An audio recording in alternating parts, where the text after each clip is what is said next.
What's up, meatbags? It's the often imitated, never duplicated Tony TGD coming at you with a special live stream. We got Nick Richards in the green room right now. He's snacking on some cheese and crackers that we set up for him.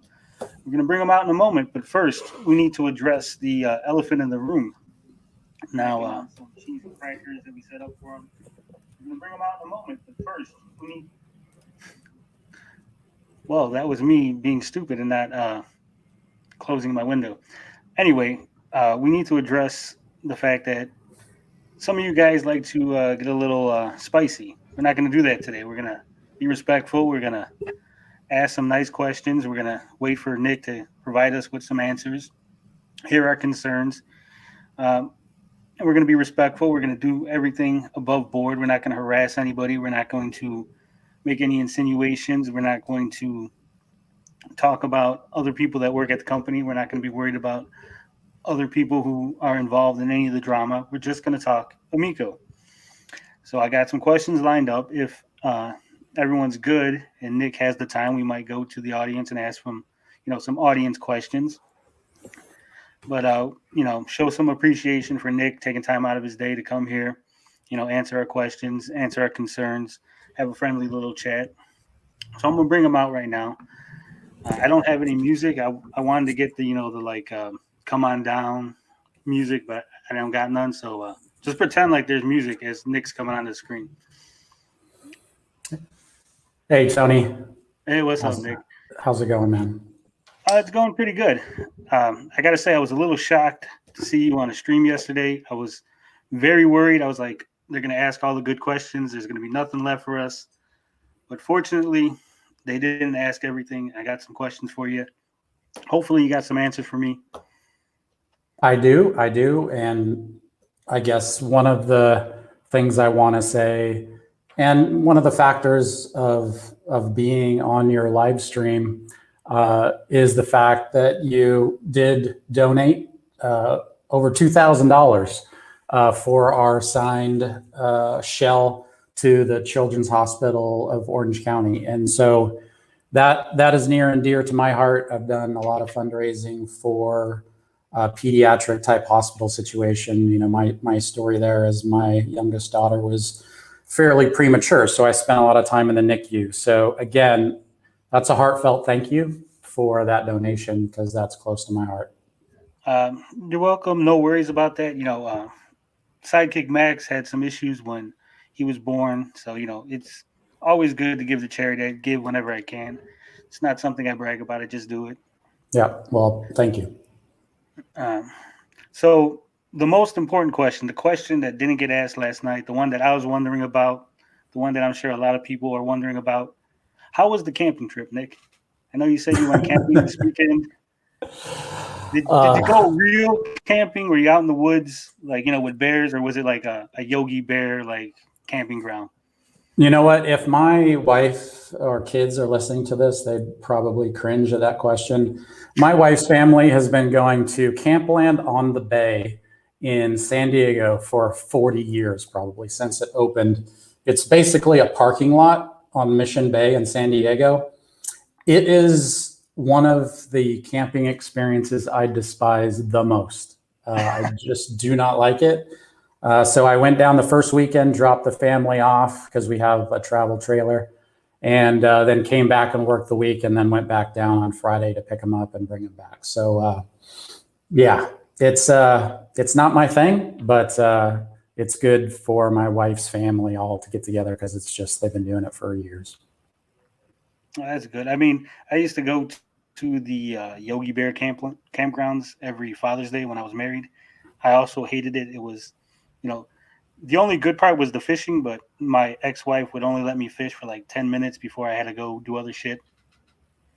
I am going to try to keep the language. I'm sorry, I cuss naturally. It just comes out, but I'll try to keep it PG. So, anyone who's interested in Amico can listen to this and not, be offended by my trucker mouth.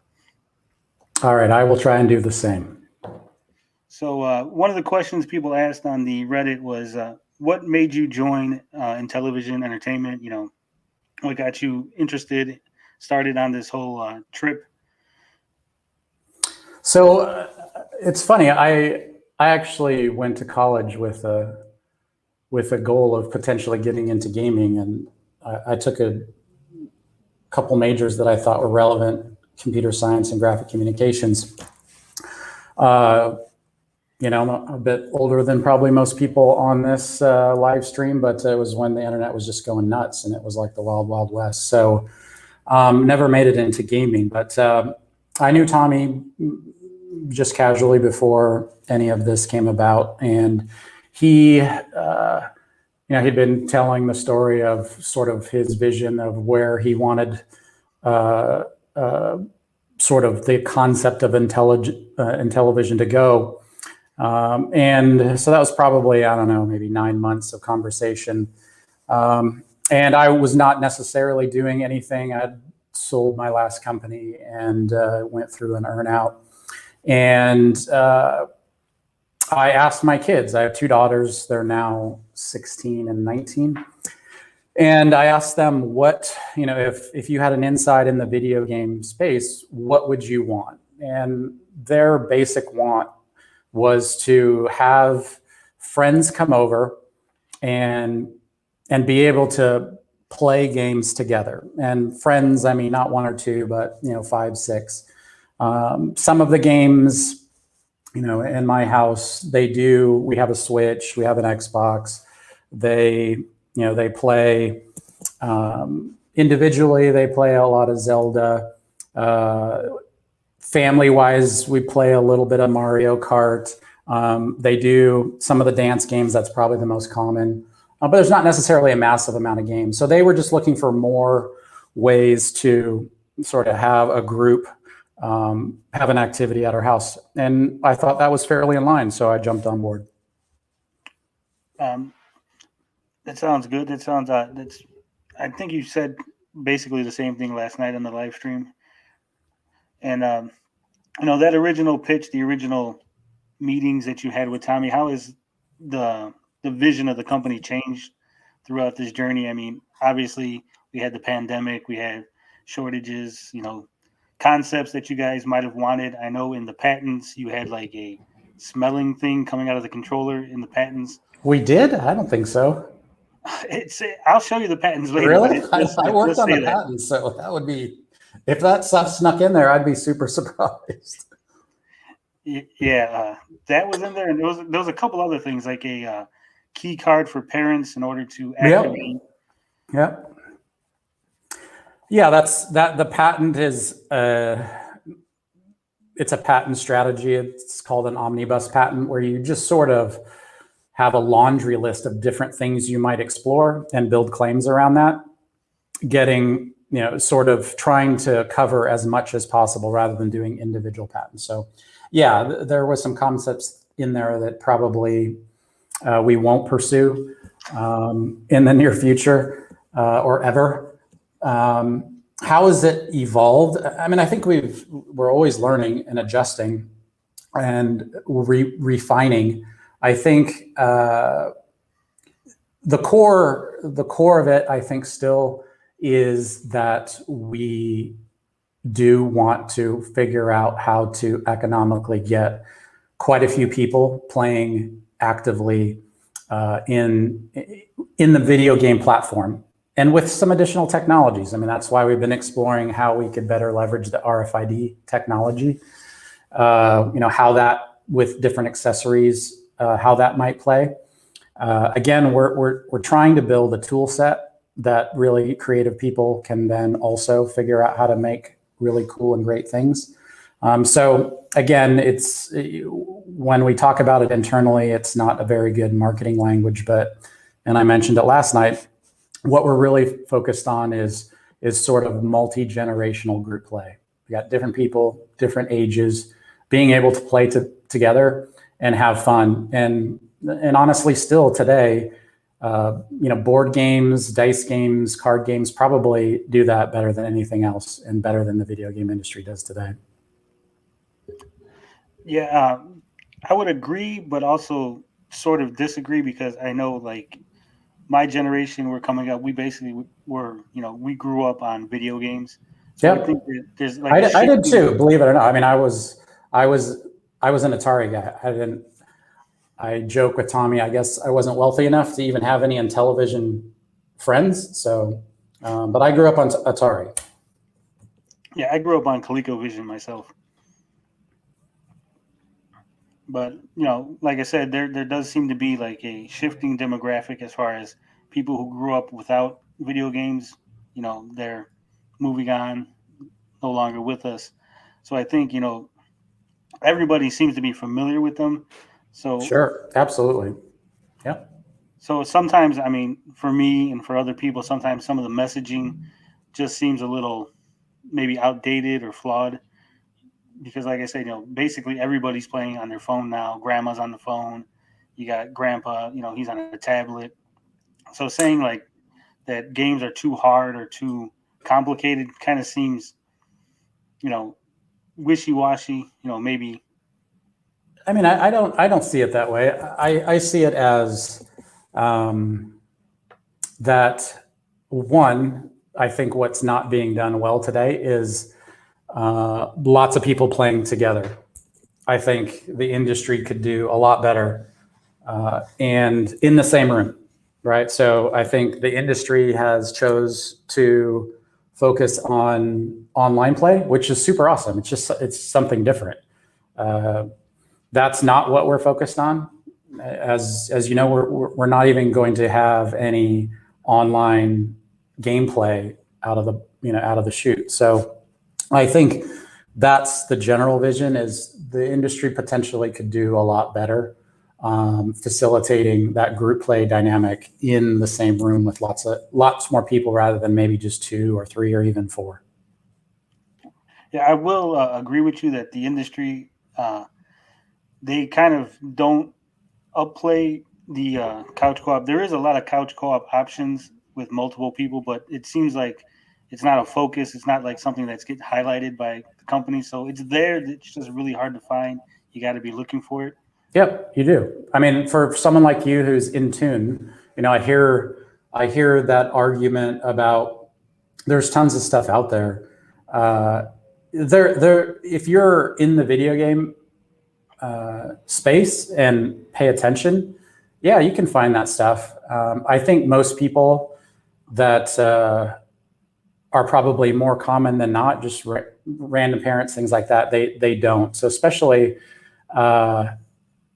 those that don't have the time or playing video games didn't carry beyond your childhood, and you didn't play it in your 20s or things like that.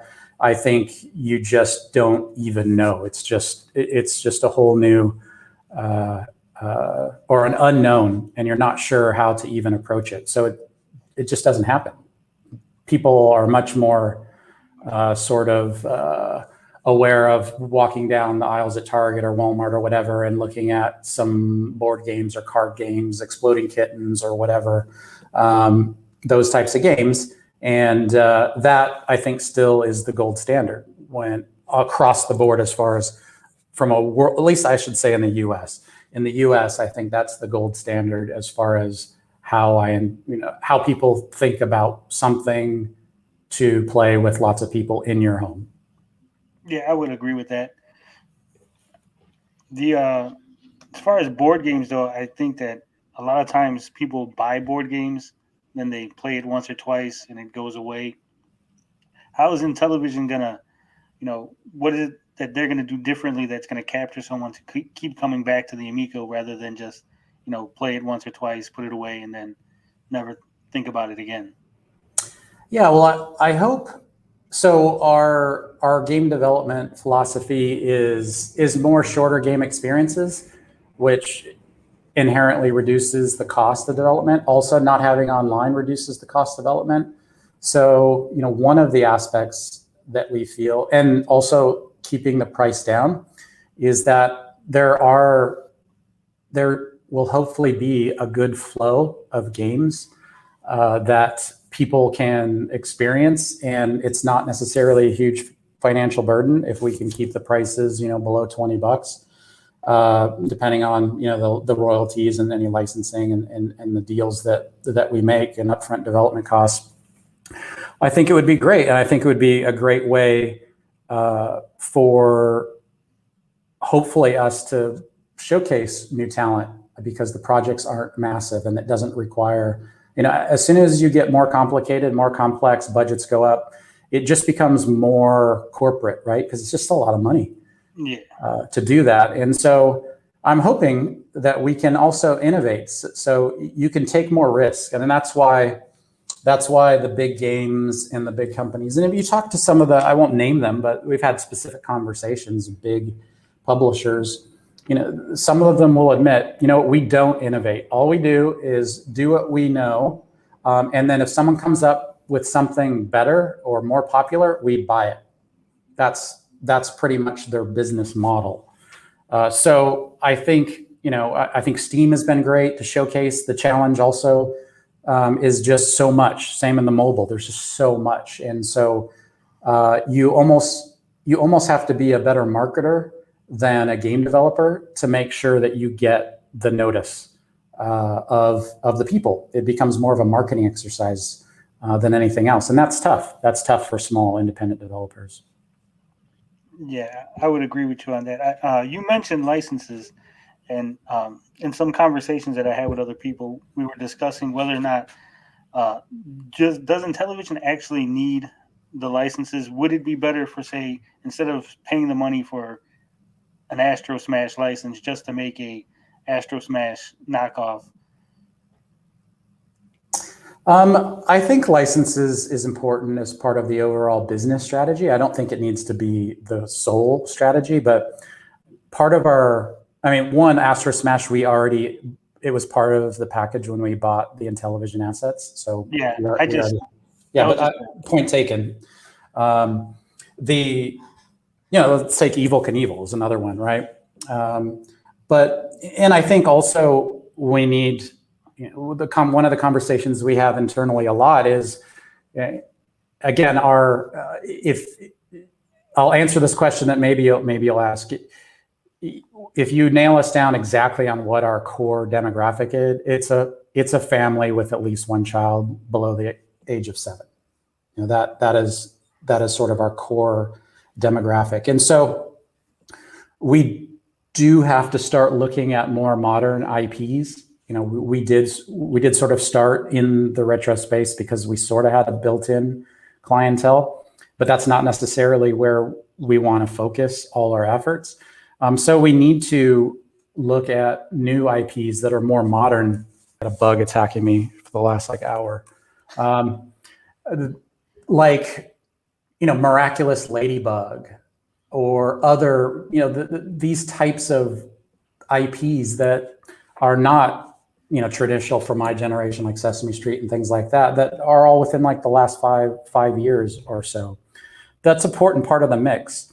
We can't afford the big IP. So like all sort of startups, you have to look at companies or innovators that are sort of up and coming with you, and hopefully pick the good partners to align with. And then eventually you will get to some bigger IPs. But I think it's important, a part of the mix, but it can't be the sole strategy. Yeah, I would agree. I mean, some of the licenses like Evil Knievel, Harlem Globetrotters, a lot of us were turning our eyebrow up to it.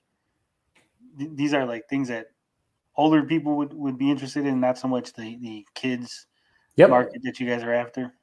I would say that. And if you listened last night, you probably heard I use a lot of car analogies, so I'm gonna apologize up front. But yeah, when Toyota and Honda and stuff came to the market, they had a specific beachhead that they were trying to establish, which was very, a small economical, gas economical car, and that was the beachhead that they carved out. So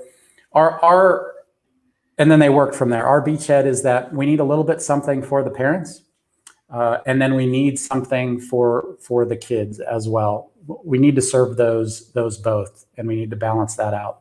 And I take the criticism, and I have the same criticism that as far as some of the kids IPs, or in general the IPs, we'd like to see some more modern IPs that relate to young kids today that are, like I said, within the last 5 years.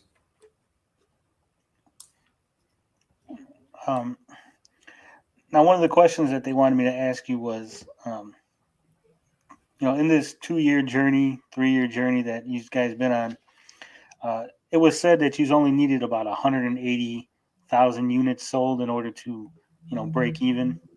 Worst case scenario, with the shipping increased cost, the manufacturing, the pandemic, all this parts going up. Are you guys still comfortable with 180 units being the break-even point, or has that moved? Yeah, it's absolutely moved. I mean, geez, there's so much has changed in the last couple of years. I mean, when we look at a company like this, what makes it attractive to bigger investors is the potential of the market, the size potential, the attractiveness of the core demographic. So young families are hugely attractive to lots of different companies, particularly gaming, but also just entertainment in general. And so when you look at the valuation of a company, you look at where they are today, how much money is it going to take to get to sort of the next couple of milestones, and then if that's working, what is the cost of the scalability? Like if you dump fuel on it, how much fuel is it really going to take, and what is the terminal velocity? How fast can it grow? One of the challenges we have, and I don't think it will be like that forever if we continue to just sort of execute on our business plan, but we do have hardware. And in general, investors don't really like hardware because hardware is tough and it slows the velocity. Like there's sort of check boxes from investor. They like software as a service, a big market, no hindrances to scalability. Like I don't want to have any type of inventory or things like that. There's just certain things that they have, and we don't necessarily check all those boxes. I think in the future, if there is a platform that we can achieve out there, Amazon type game services or whatever that comes along, that we feel we can develop a great platform to support our core business model. We may not have hardware in the future, but today we felt like to achieve what we really wanted to, we needed to do the hardware thing. And speaking of the hardware, I know there was at one point 4 missing components that you guys needed. Are you still looking for the 4 components? Is it less? So there's a few things, and it literally changes every day. I was literally at lunch with Avnet, which is a multi-billion-dollar distributor, talking about the market right now and what their view is of the market. There is some weird stuff that we're having trouble sourcing, and I'll give you an idea of some of the things. One is displays, and I know Tommy has mentioned that, but actually fundamentally, it's not the displays that's the problem. It's the materials that go into displays. So there's, I guess, lots of things being manufactured right now that require displays, and the raw materials that are used for building those displays is an issue. I/O expanders, for whatever reason, is an issue right now. And I honestly haven't looked into why that is. Another one that doesn't affect us, but you might see it in other products, is GPS chips. Apparently there was a big plant that burnt down also in the middle of all this. And so those chips. So as I said before, prior, for us right now, it's a balance of what do we pay for parts today, because the market estimates that we are in the craziest time in the history of consumer electronic component purchasing. There's some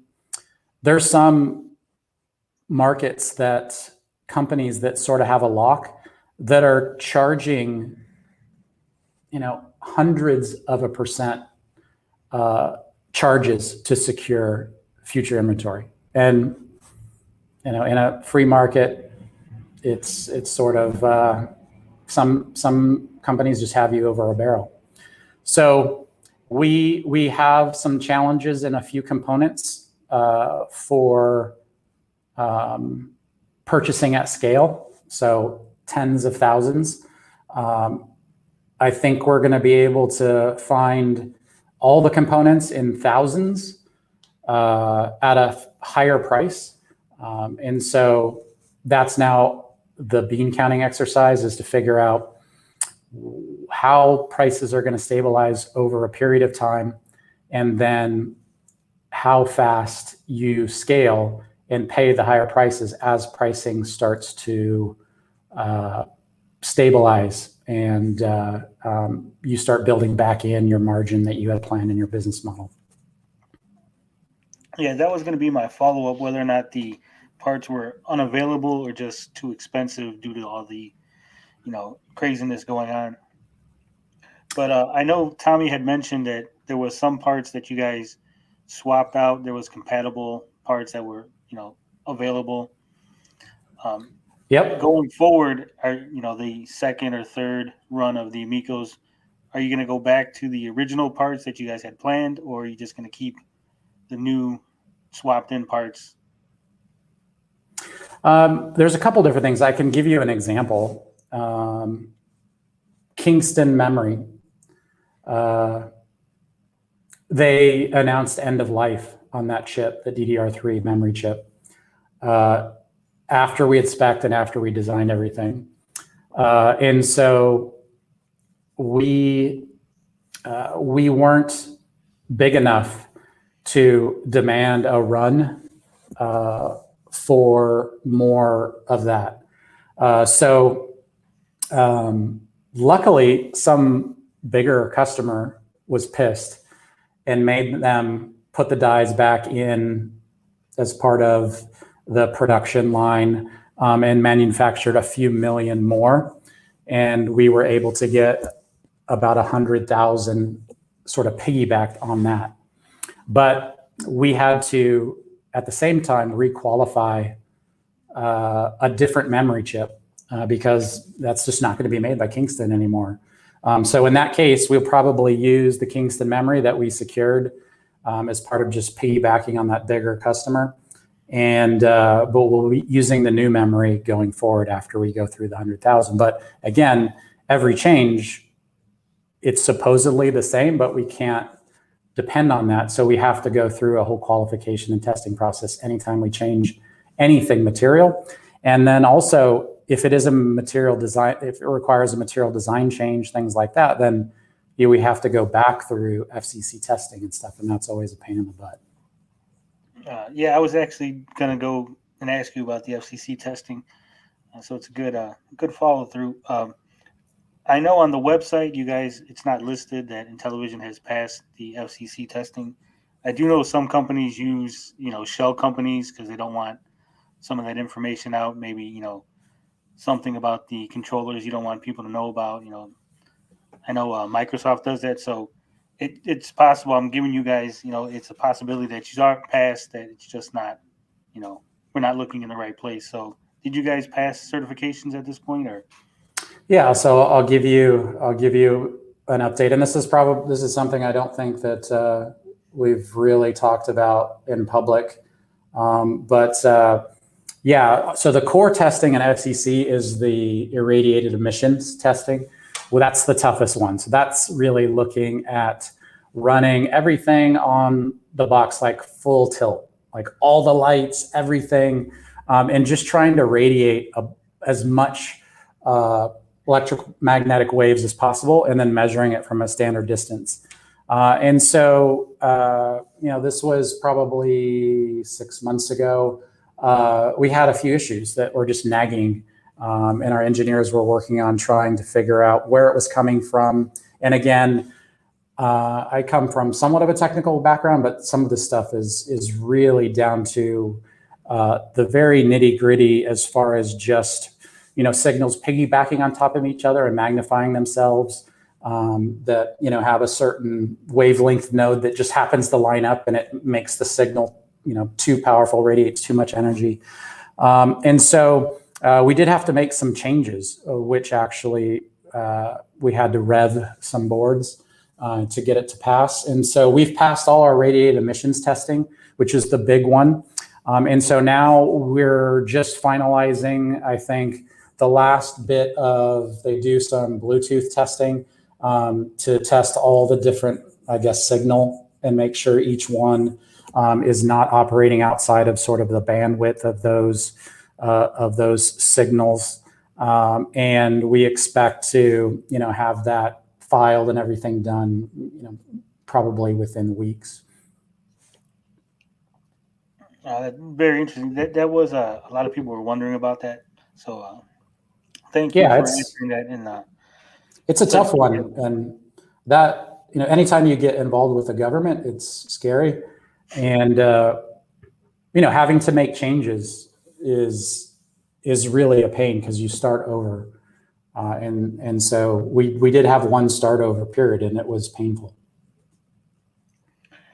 And I do know that there was a holdup on the trademark because of Colanto, the people behind Amiga. I'm sure you guys are going to get that straightened out eventually, but is that holding up you guys from manufacturing at all, or are you just going to go through? Yeah, no. There's a pissing match between two companies about that, a separate, and each was asking us to side with the other, like agree that, but no one, their lawsuit hasn't finished. So we said, we will sign an agreement that says we're not going to go after you once you guys figure out who is the rightful owner of that. So we're waiting for them, but it doesn't stop us from doing anything. All right, and I know on the Amico Reddit that I believe it was Dan, he mentioned that the store and the UI, that's all finished and ready to go. No, the store is not totally complete. We're in testing with the store. We've rolled in the full interface, and Tommy and the marketing team didn't want to release that yet because it does hint at some other things that we're doing. So at the Crayola event, we were trying not to show the full interface, but we are in the testing phase now, but it's not complete. And that the store obviously has more time than the hardware, because hardware has a manufacturing and logistics timeline that needs to be built in. And the controllers, several people had mentioned that there was battery issues. I know the event was like a 4-hour event, and I was told, I don't know, but I was told that the batteries are supposed to last like 4 to 5 hours, but the batteries kept going out during the event. Yeah, we've had some battery issues. We have a battery testing system in-house here where we run through cycle batteries for months, charge, discharge, charge, discharge. We have it in a room, and that's all it does day and night.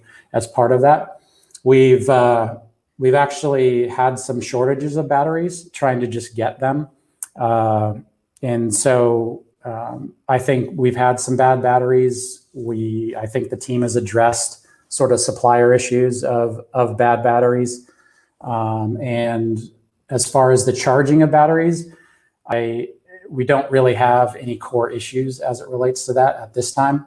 I know the guys have been wanting to put more sort of built-in analytics to understand and be able to report back through the screen as far as how fast things are discharging, or even for ourselves understanding when we're testing in a gameplay environment rather than sort of an automated type environment. If we're doing something, playing certain types of games or something where it is having a dramatic impact on the batteries. But I think it's fairly well in hand as far as getting a handle on it, and the battery life cycle or the lifespan seems to still be holding up pretty good, 3-4 hours, maybe longer in some less rigorous games that use a lot of lighting and things like that. Yeah, I was going to ask if there was any particular games that might drain the battery more than others. Something like Bomb Squad, I would imagine, because of using all the different functions. Yeah, it does, and we're trying to get a better handle on that.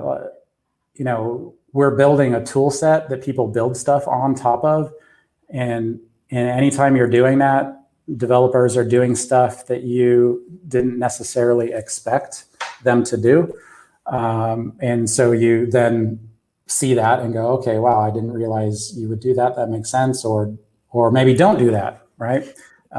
Because we do have a fixed sort of hardware environment, and as everyone knows, it's not necessarily the crazy powerful system that some of the other high-end systems are. So we are starting to give our developers better data on if they do this type of gameplay, this is what you should expect. Also remember that our gameplay experiences are typically just shorter, so you'd never have like a 4-hour type game experience straight on our system. I shouldn't say never, but that's sort of more unlikely comparatively to a more traditional console system, playing Zelda or something like that. Yeah. Speaking of the developers, is it easier for them to port a game over and have it work with the controller, or is it easier to build the game from scratch to work with the controller? I think it's always, I think if it's a Unity project, I think it's always, in the grand scheme of things, easier to port over from the Unity. That is a challenge and that's where we spend a lot of time with the art assets and even other things related to the controllers, because that's just not normal in today's game development.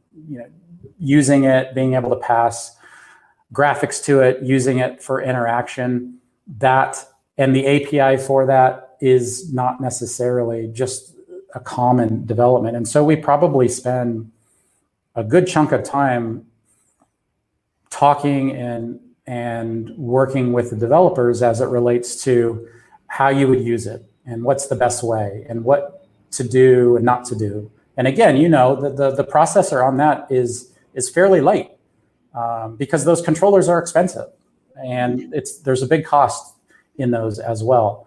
And we had to keep the cost down. And so they're definite limit. You're not going to be playing games on those. They're just not powerful enough to do that.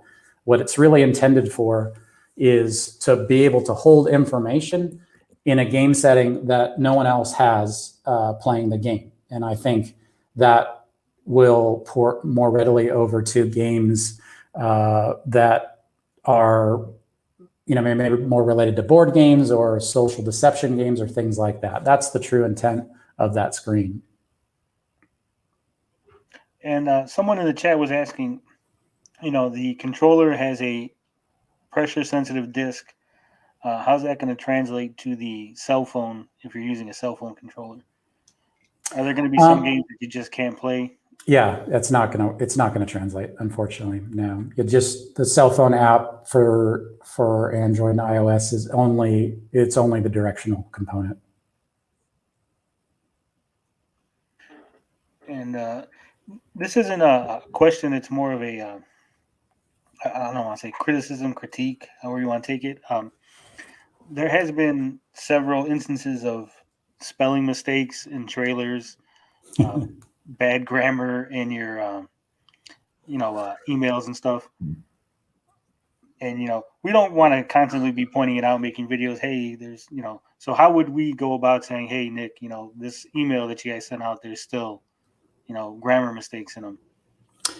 Yeah, any executive that just drives you freaking nuts as part of that. We are spread thin, right? We're doing a lot. and what we're doing is pretty hard. And the marketing team who who constantly is asking for money is overworked. They're not doing a massive amount of marketing. We've not really sort of executed on the plans that we've sort of teed up. But in a startup situation, people are wearing a lot of different hats on any given day. You might be working on something or doing some testing that's totally unrelated to your core job. And so I hope that we do get better in that. And as we bring on more staff to handle the marketing, and as it scales, I hope we will get better.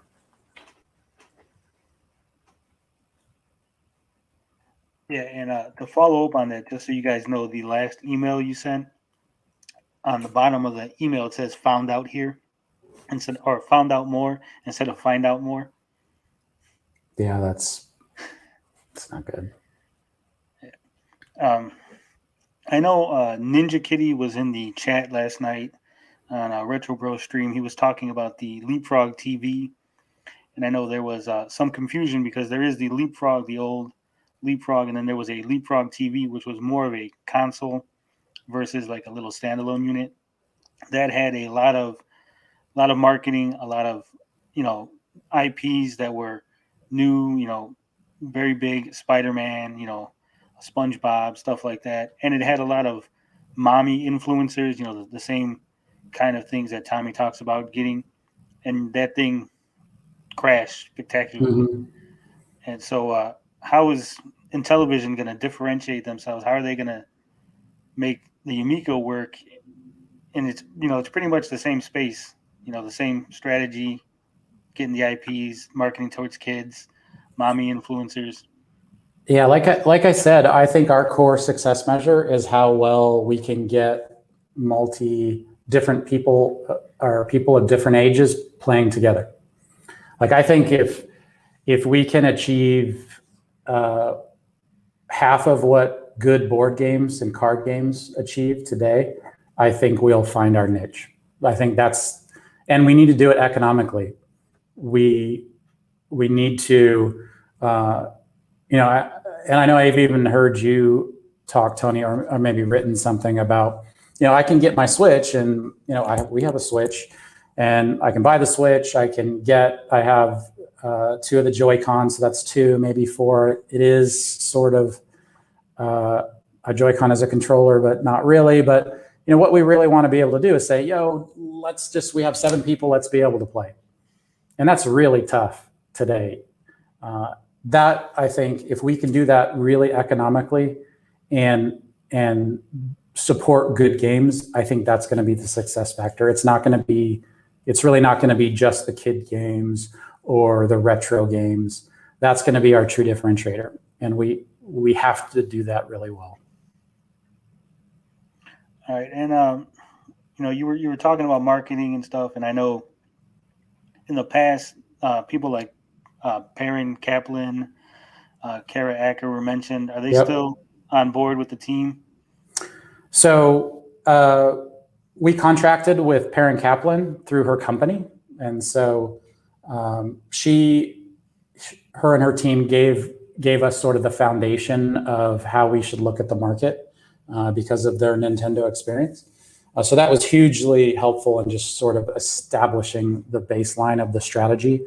And understanding, one of the big things that they impressed upon us is that they learned from the Wii is that it's not, the Wii was good at getting people together, and the experience was when you could demonstrate people getting together. If one person was doing playing bowling or whatever, Wii Sports, it was sort of good, but it was when you added the people and started playing together that it became more, more of what it was really intended to be. So their recommendation is you have to show what you're doing in that context. And so as we start getting more systems out in the wild, you're going to see that as a core strategy. It's not necessarily just going to be sending units out and having people play them, one person or whatever. We're going to want to understand, if you're going to do this, are you going to, get some kids together and show what it's like playing together? Because that's really what we're trying to achieve. Playing Astro Smash by yourself or whatever, that's just not the goal. We have a new head of marketing, and he's been with us for a while now. Kara, unfortunately, did have some issues. She has 3 kids during the pandemic, and really had to make a choice to stay home during that time and deal with managing all her young kids. Yeah, that's understandable. You said you're going to have units rolled out. What does the ideal rollout look like? Because I know Tommy was saying 100,000 units, but you're launching in like 7 countries. What is, you're going to have, say, 50% of those go to the U.S. What's the breakdown looking like? Yeah, so we're going to announce our launch plan in the next couple weeks. It is a modified plan from what we, sort of originally had in our minds. It is going to focus on those who we feel should be getting things first, which obviously is the people who supported us from the beginning, the Founders Editions and the VIP Editions. And then we're also working with retailers to understand what their needs are, what other plans they have. And so we will be focusing on North America and with our partner, Koch, out in Europe. And that will be our primary focus. And I don't think I'm forgetting anything else, but that will be our primary focus. And as part of that rollout, are you going to send review units out to media outlets? Are you guys going to skip the gaming press? I know there was that whole kerfuffle. Yeah, honestly, I don't know really specifically how that will look. As I can say, we don't want to just send units out and have people play single player, and then that becomes the evaluation. So again, I used this analogy before, when a sports car comes out, they don't necessarily just send it out to New York City and say, drive it around. They send it out to the press and stage an event in these rolling hills, wherever in South Dakota or whatever, or at the track and things like that. And they create the experience. And so when we do this, we have to make sure we create the experience that we want. If we are lazy and just send them out and say, what do you think? I don't think that's going to serve us well. So we have to really figure out what that looks like. And I know Tommy had said that he had lined up some big YouTubers, influencers.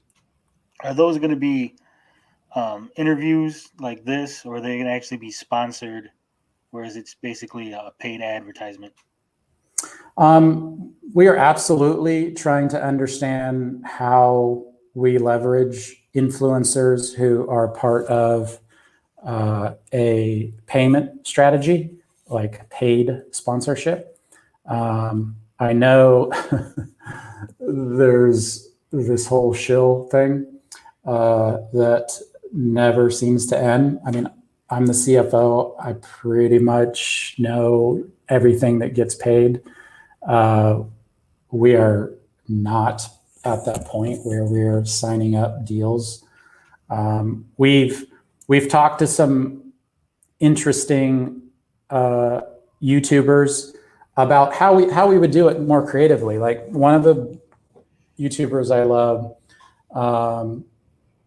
is smarter every day, does a lot of engineering stuff, ex-engineer.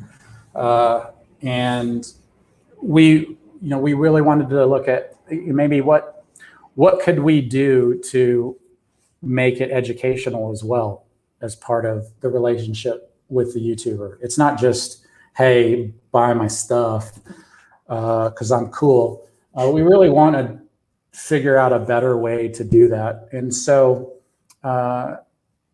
another thing that I had talked about that most people don't know is like one of the things we were looking at is partnering with a large automotive manufacturer and actually building vehicles, life-size vehicles as part of promotional vehicles, and working with Hot Wheels to potentially participate in their events where they bring some of the life-size vehicles that have been either built from Hot Wheels concepts, or they inspired the Hot Wheels themselves.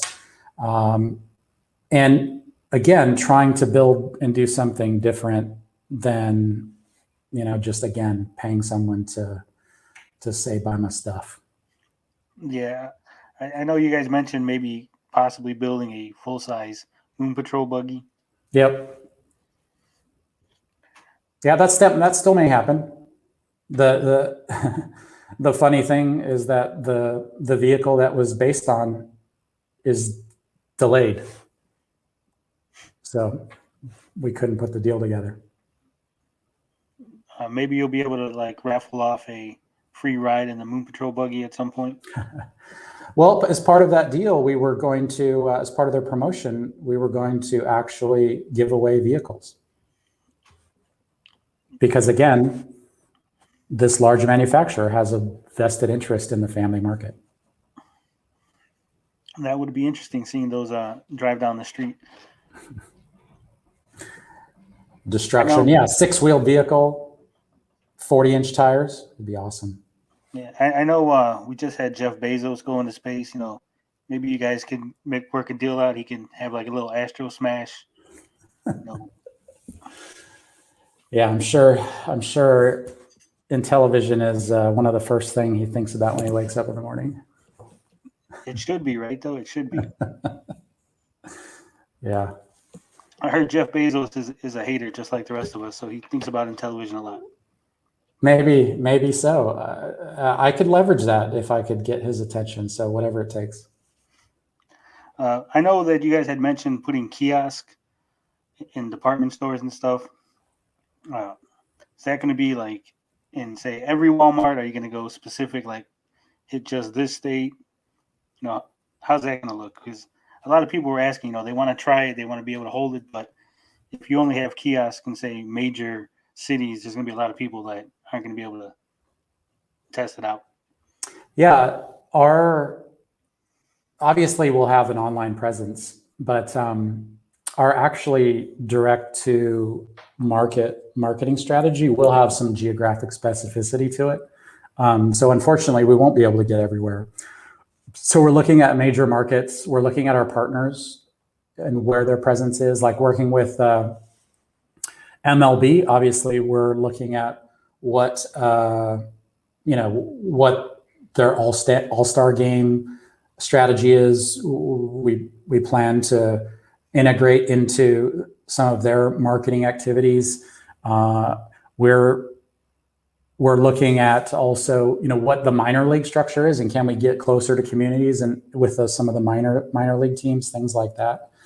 So unfortunately, it's not going to be as wide as we would probably want, and it's going to be targeted in specific demographics that have some synergies of other things that's going on, whether it's a partner or a density of Walmarts and like GameStops, that we can provide a good local like marketing overlay so that the retailers are successful as well. Right. I know there's a big Field of Dreams event going on with the White Sox. You guys, that would have been something you guys could have been out there with. Yeah, I know you're South Side. I mean, like I said, I lived in Chicago North Side. I mean, for me, there was nothing better. Just Friday day games hanging out at Wrigley. Yeah, we used to skip school and go to Wrigley all the time. Yeah, it's one of the best baseball experiences possible. It's so awesome. I know that there was mention of focus groups in the past.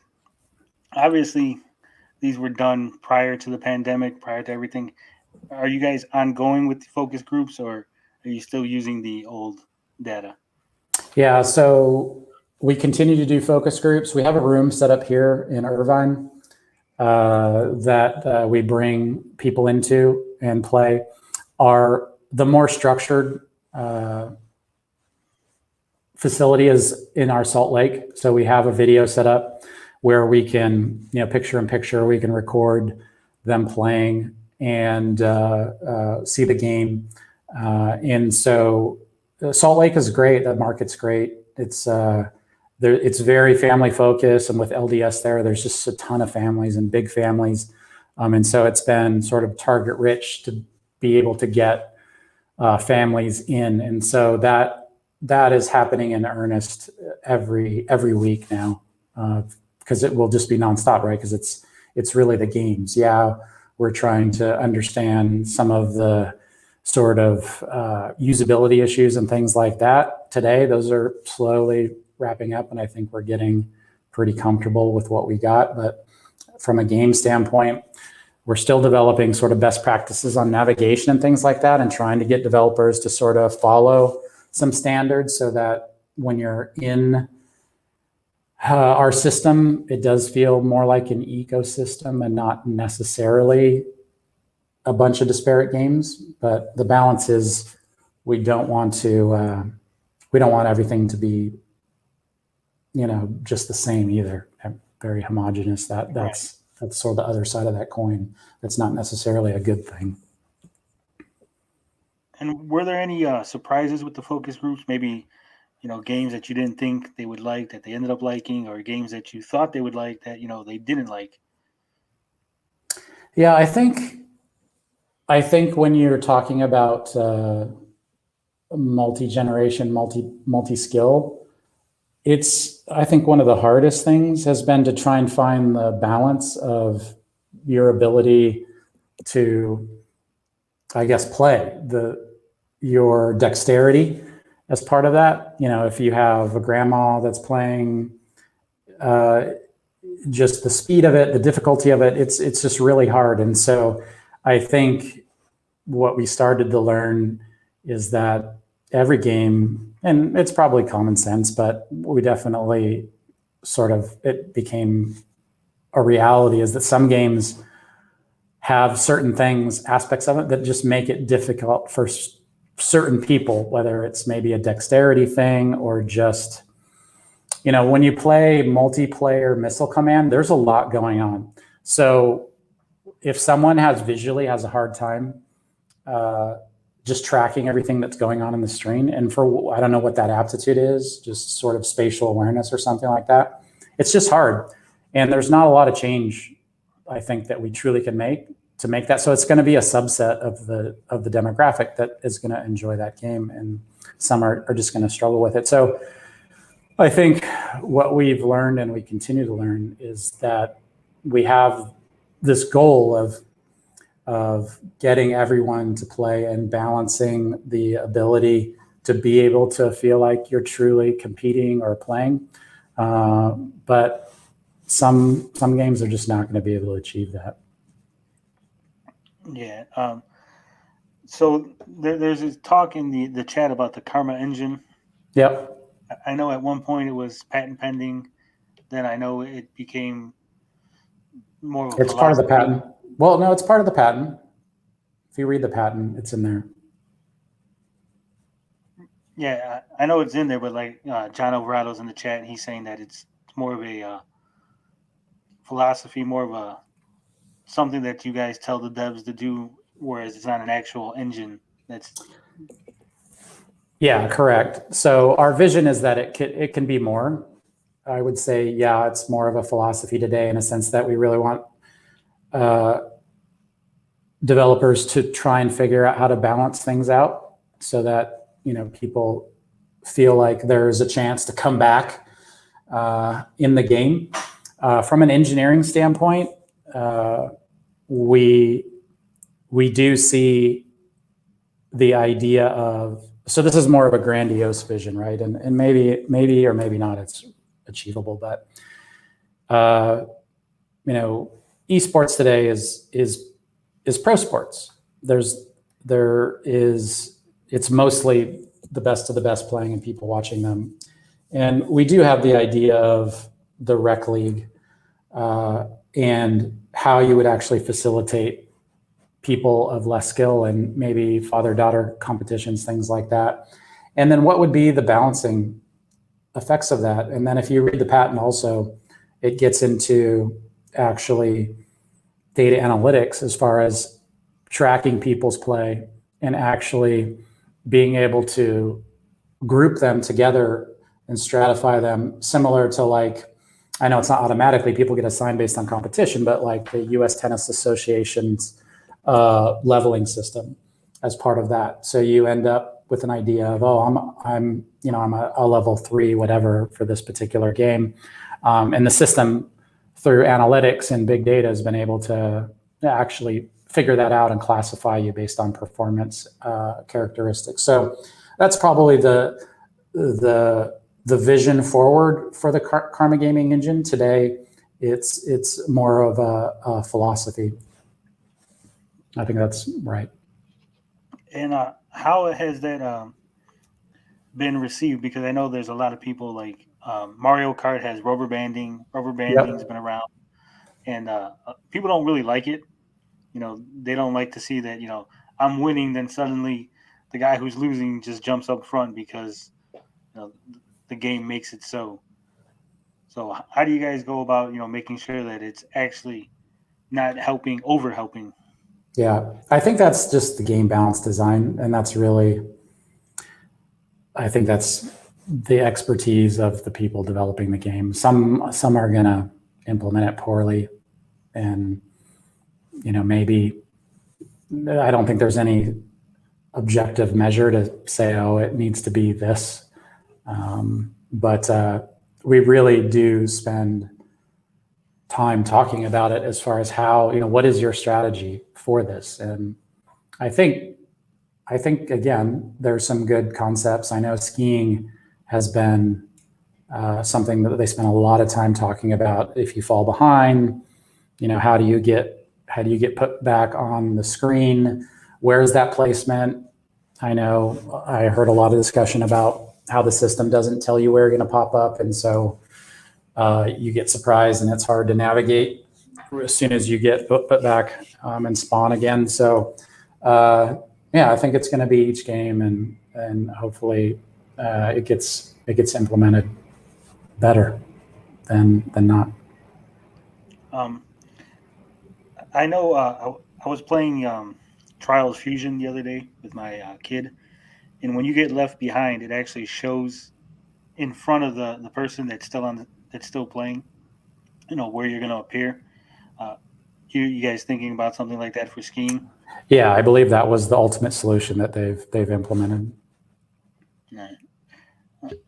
And my last question, I'm actually running out of questions here. People were wondering, would the developers be open to more interviews? I know I had interviewed the bonus level entertainment team. People seem to like that. They were receptive. They got them excited about the games. But pretty much everyone else has basically said that Intellivision is taking the lead on marketing, so they're not doing interviews and stuff.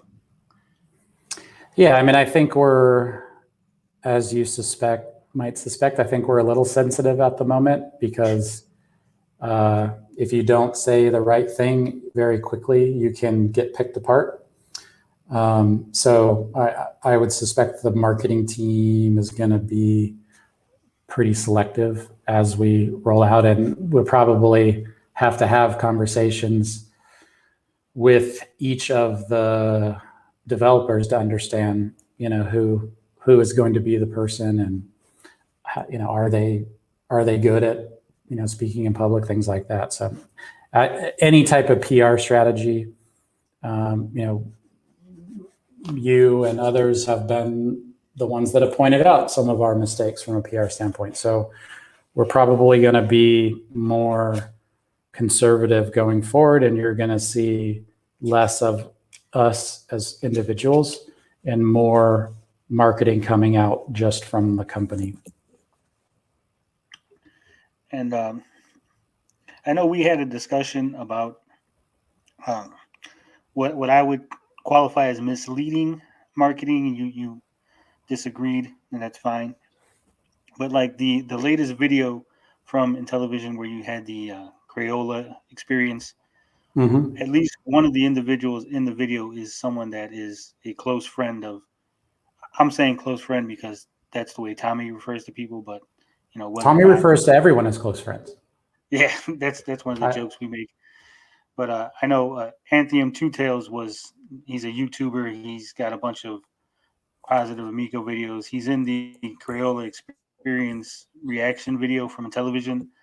But I mean, if you don't follow this, you wouldn't know. And so to some people that might seem like misleading that he's not identified in the video. No, I mean, marketing companies hire paid actors to do certain type of stuff. So I think we'll try and find a happy medium when we do these events. We obviously put it on our newsletter as well, so everyone's invited and things like that. So I think everyone should have the opportunity to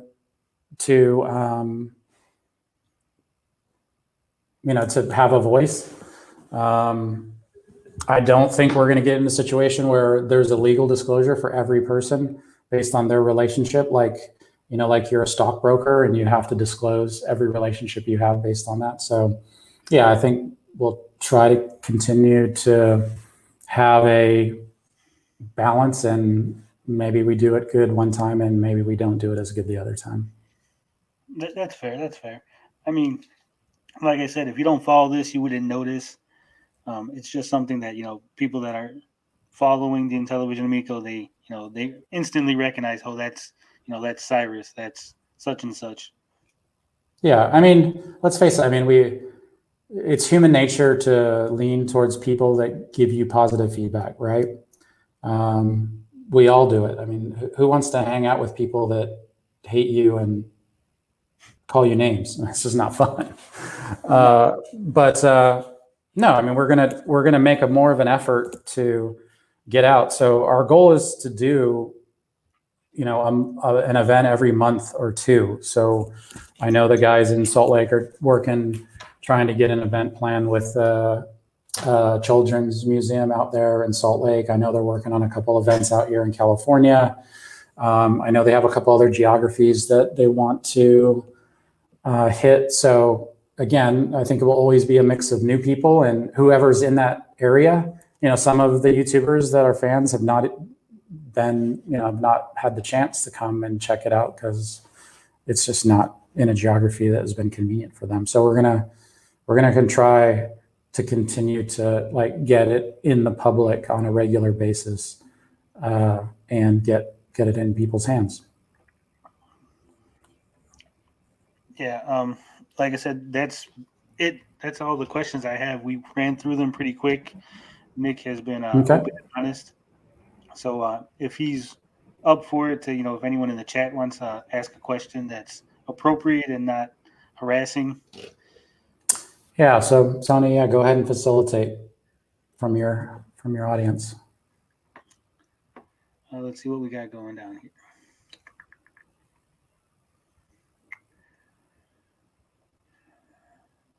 Mike Garcia wants to know, how firm is Intellivision Entertainment on the 10 Commandments? Well, it's guidance. I think you never want to be regimented because you're always learning. I think probably the most criticism we get, I think, is the one it has to be a 7 out of 10. What the hell is a 7 out of 10? Yeah, I don't know what a 7 out of 10 is, but our strategy is curation in fewer games, so that we can give the developers that we partner with the marketing support. Because you think about, all right, let's develop a game. Let's think about the scenario of hiring a developer, let's just say we're a mobile developer, and we say, all right, we're a publisher, we have a pretty good idea, we're gonna pay for your game, which most of our games are paid for by us ahead because we know that there's risk, right? So, and then we say, all right, it's done. Good luck. You get out there with the other 10,000 games that came out this week or today or whatever. Hope you're successful. That's really not our model. Our model is to try and curate and work with companies and game concepts that we think are really cool, and it's going to be hopefully quality over quantity. So when we release games, we're going to be on a regular schedule. The damn bug, I'm going to kill it.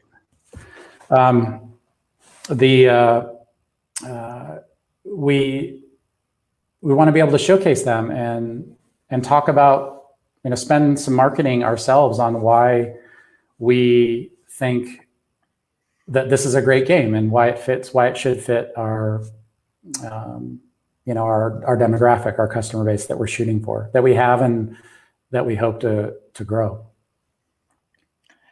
Speaking of the games, something that just popped in my head right now. I know you guys have a long-term plan. You guys want to be in business for years and years. And one of the points that you guys, Tommy, has brought up is the amount of games on the Switch, on the PlayStation Store, on the Steam and everything. If the Amico's at year 10, and I'm just now getting it, wouldn't I have that same issue? How are you going to avoid that issue? Year 10, year 11, with all the games you guys are pumping out. I think that's a really good question. Like, my first gut reaction is like, man, I'd love to have that problem, and I'll figure it out when that happens. I think potentially we could fall into the same track. I mean, you can read all kinds of MBA type articles on choice. If you look at a lot of the successful fast food, Chipotle and In-N-Out and other types of successful, they reduce your decision so that you can make that decision. And you know what you're getting when you go there. You have sort of a narrow set of decisions you can make, and you enjoy the experience because it's easy. Then you go to like a Cheesecake Factory, and the menu is like a 20-page book, and you're trying to figure out what you want. And yeah, there's a lot of good things, but you add some friction to the decision-making process or the ability to just pick something. And so I think that's a good balance. I mean, I think where Nintendo really, I don't think executed well was just going to a model of, everything. But yeah, I mean, they could do themselves a huge favor by making it easy to find stuff based on, Amazon. Like if Amazon could help Nintendo help their customers find stuff, that would probably be a pretty awesome partnership. Yeah. Speaking of Amazon, just again off the top of my head, if at any point an Amazon or a Microsoft or Sony had approached you guys or approaches you guys and says, "Hey, we like what you're doing. We want to buy the Amico. We want to, are you guys ever going to be interested in selling, or is this like, no, we're never selling. This is our thing"? Well, we're not in total control of that because we have quite a few investors down. So, it would be a board decision, and then it probably would have to go out for a vote of the shareholders to really make it happen. I think right now we probably feel like if we continue to make success, we probably would be bought at some point, just because that's the business model of big companies with lots of cash. They don't necessarily, they're a portfolio strategy. They have tons of cash. It's just like pharmaceutical companies. And this is the industry I come out of, and clinical research. But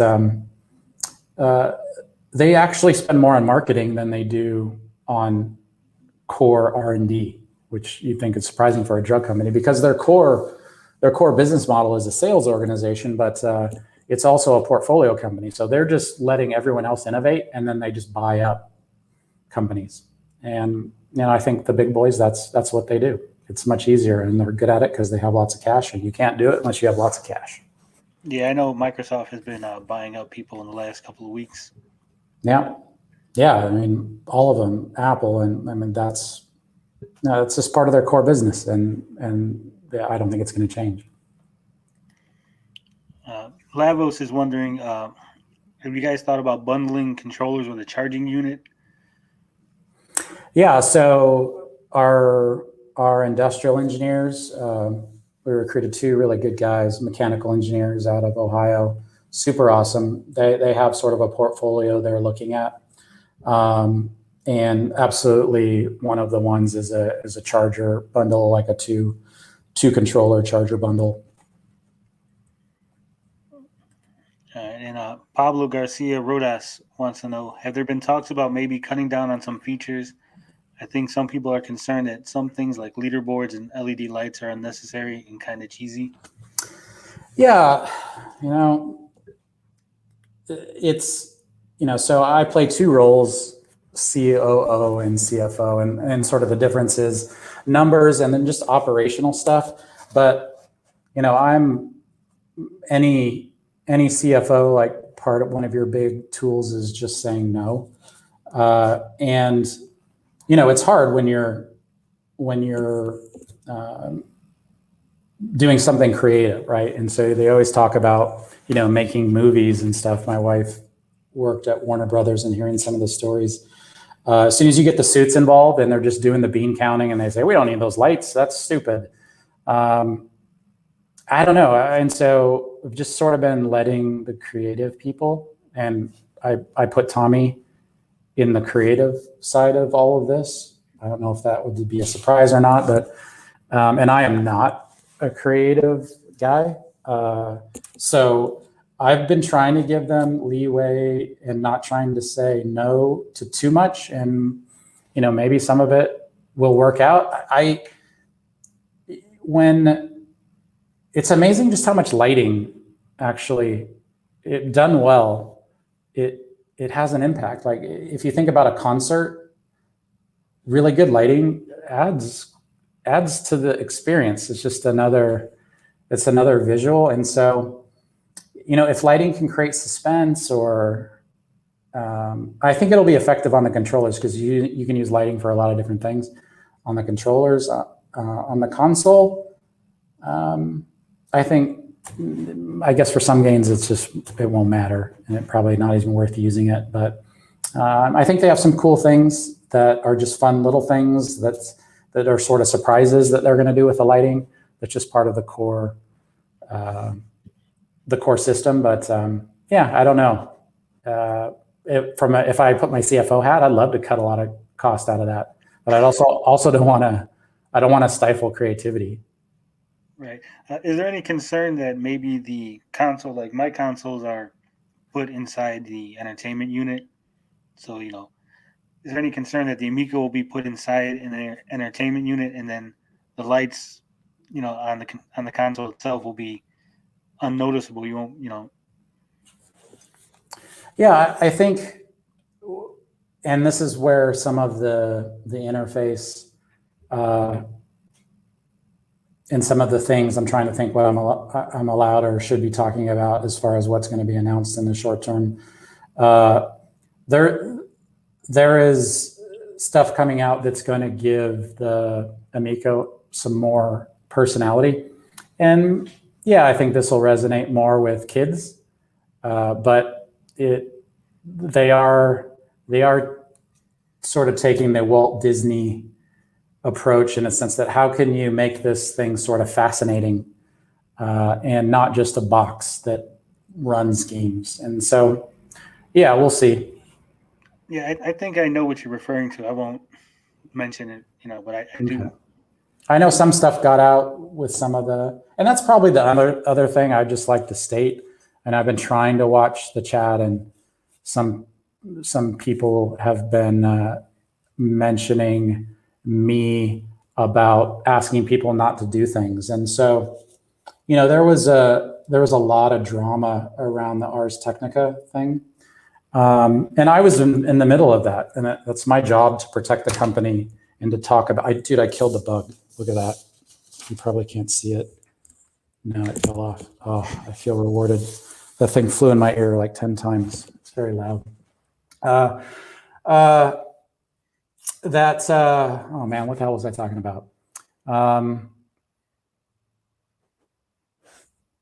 You're talking about Ars Technica. Oh yeah, Ars Technica. I've been trying to block it out of my mind. And so, we transitioned over the development portal, and we left it open. And yeah, that's not good. We shouldn't have done that. And so someone found it, someone posted it. I don't even remember how old the document was, because I think it was the old development portal and not the new development portal. Had some information on there. I know some of the memory was not right, things like that. So some of the information was right, some of it wasn't. Everyone knows we're not building a Ferrari. Our system is not the system to beat all others as far as performance. But our confidential information, we try to label it as we should, and two aspects of that is confidential and not for public distribution. And if we leave something out in public that says confidential, that's our own damn fault. And if you see it, pick it up. We weren't keeping it secure. But when it also says not for public distribution, and you grab it and you publicly distribute it, that's actually illegal. And so that's why I think where things got heated. I had a conversation with the folks over at Ars Technica, and we talked about it and said, you really can't do that. They were nice enough to remove the information. And probably the other part was that you shouldn't remove the statement when you publicly distribute the information that says confidential and not for public distribution.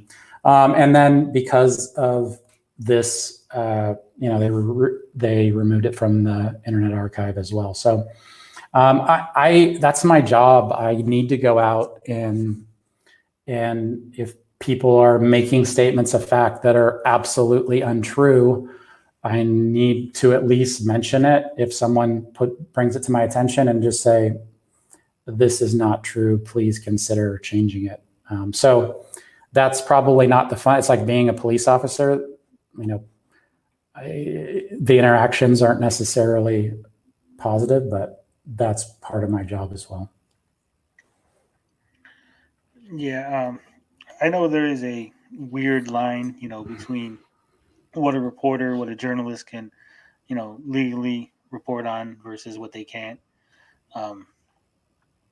This particular situation was a little different because, it was left open. The Internet Archive did grab it. So, I think the major issue that a lot of people had was just the public Twitter spat, if you will. Fair enough. The internet is getting very good at triggering Tommy. He is a creative, emotional person who is just an energy force. And we are probably polar opposites, Tommy and I. That's probably why we need each other. I do not have the energy to keep things rolling like this for 3 years now. We just sort of celebrated 3 years of founding the company.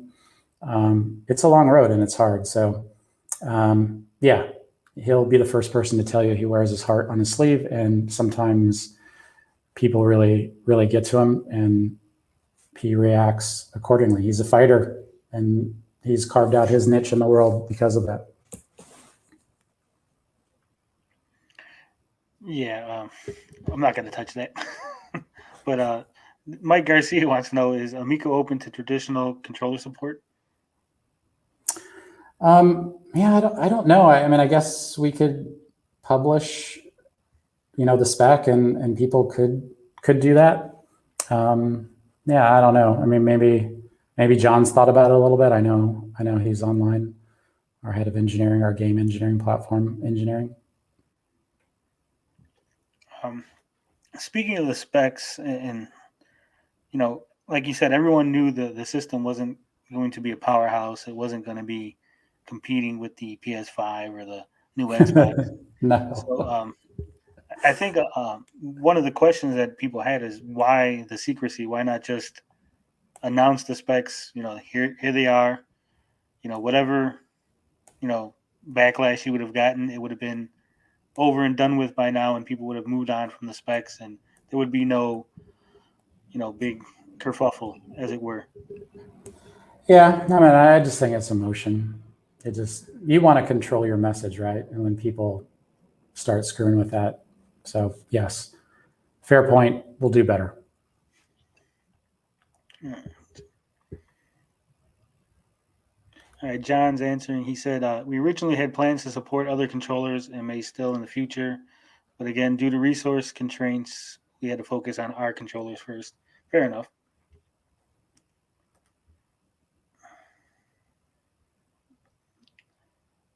I don't see any other questions in the chat that are appropriate to ask. Yeah, I'd just like to state something else. So again, for everyone out there, there has been tense, sort of communications, and I've started. I'm interacting more with the public. I've already felt the wrath of the haters, which is probably more comical to my daughters. I think they probably find it funny, more funny than I do, but it is. But, one of the reasons I'm here, Tony, we've had the conversation before this, is that, we accept the criticism that we need to be more clear. So we're going to try to do that. We're going to change how we communicate so that we can control the message more and be more precise in our language. And that, I guess, the things that really, probably the number one thing that gets me is just people attacking other people for having an opinion both ways. It just shouldn't be happening right now. Like, we are a small company. We are operating in a very niche market at the moment. We will or will not carve out a niche. It will probably, over the next couple of years, have very little impact on everything else going on in the gaming industry. So on both sides, we're just asking for some room to operate and see if we can figure it out. And on people that are pro Amico, people can have an opinion that this thing is stupid and sucks. That's fine. But don't try to censor other people who have their opinions. That's I think something that it's just not cool, and I just hope that we don't see more of that. Yeah, I agree with you on that, Nick. Like, I've made videos on this. I've said it before. We need to, if we're going to talk about the Amico, we need to focus on the Amico and not the people making videos. There's no reason to, make personal insults versus, people who are positive, or personal insults versus people who are negative or skeptical, or, even calling people haters, I think, is a step too far. Just like calling people shills is probably a step too far. Well, I did enjoy having to interact with the president of PETA. That was a nice touch. So thank you all for that present.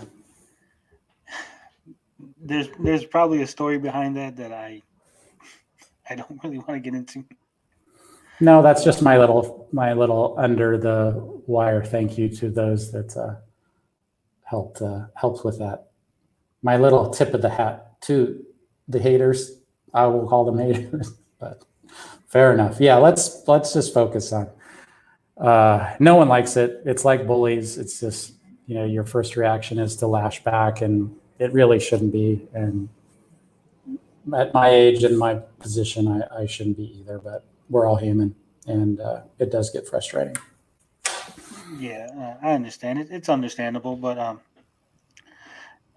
people want me to ask about Doug Tenapple. Yeah. Is he involved in the Earthworm Jim?